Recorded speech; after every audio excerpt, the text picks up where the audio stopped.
I hope he leaves sooner than later. Charles Barkley just told LeBron James to walk away.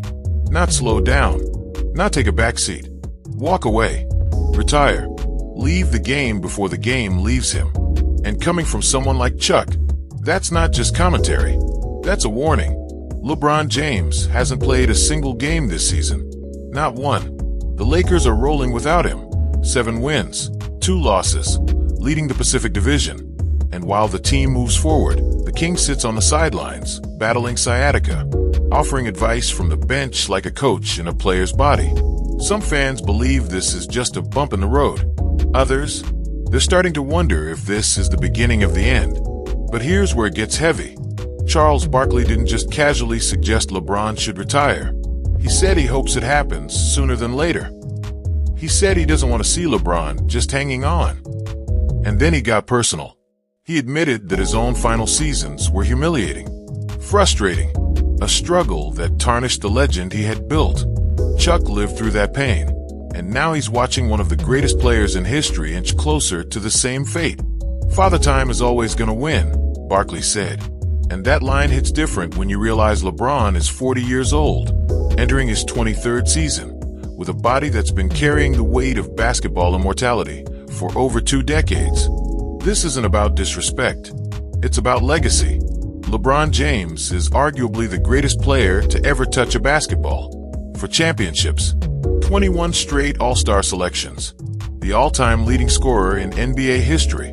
He's done things no one else has.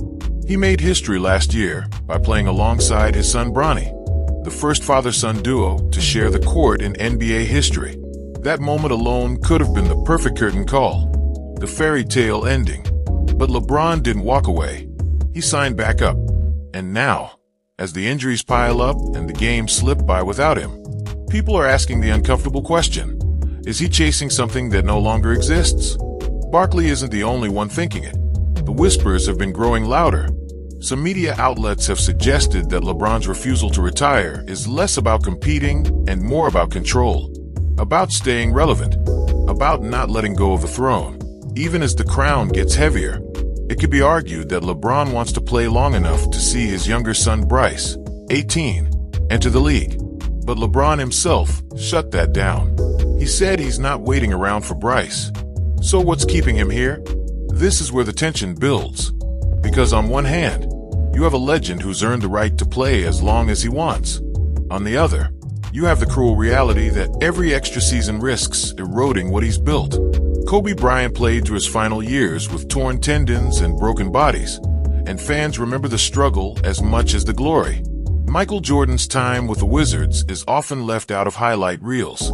These are cautionary tales. And Barkley, who lived his own version of that story, is trying to spare LeBron from the same fate. I really struggled my last year, probably my last 2 years, Barkley confessed. It was very frustrating and humiliating for me. That's vulnerability from a Hall of Famer. That's someone who knows what it feels like to hang on too long, and it haunts him. He doesn't want LeBron to feel that. He doesn't want fans to remember the King as someone who couldn't let go.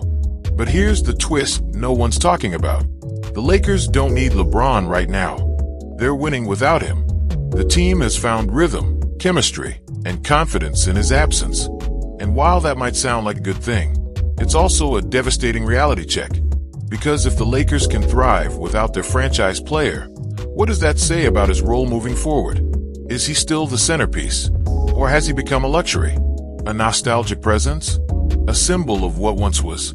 Some fans believe LeBron still has gas in the tank. They point to his performance last season, where he averaged over 25 points per game at 39 years old. They argue that sciatica is just a setback, not a sign of decline. But others see the pattern. The injuries are coming more frequently. The recovery takes longer. The body, no matter how well maintained, has limits. And maybe, just maybe, LeBron has finally hit his. This is the cruel paradox of greatness. The higher you climb, the harder the fall. And the longer you stay at the top, the more people watch for the moment you slip. Barkley knows this. He lived it. And now he's using his platform to beg LeBron to leave on his own terms before the game forces him out. Obviously, LeBron is a better player than me. Barkley said. But I don't want to see great players just hanging on. That's respect wrapped in brutal honesty. That's love disguised as a reality check. Barkley ranks LeBron alongside Michael Jordan and Kobe Bryant as one of the greatest to ever do it. But even legends have expiration dates. So what happens next? Does LeBron return this season and prove the doubters wrong? Does he play at an elite level, silence Barkley, and remind the world why he's the king? Or does he continue to battle injuries, watch from the sidelines, and slowly fade into a role he was never meant to play? The clock is ticking, the pressure is mounting, and the entire basketball world is watching to see how this story ends. Because this isn't just about basketball anymore. It's about identity. It's about knowing when to let go. It's about whether LeBron James can accept that his legacy is already cemented, and that walking away now wouldn't diminish it, it would protect it. Barkley's message is clear. Don't let the game take it from you. Leave on your terms. Leave while they still remember you as the king, not as the player who stayed too long. But will LeBron listen? So here's the question. Should LeBron retire right now and preserve his legacy?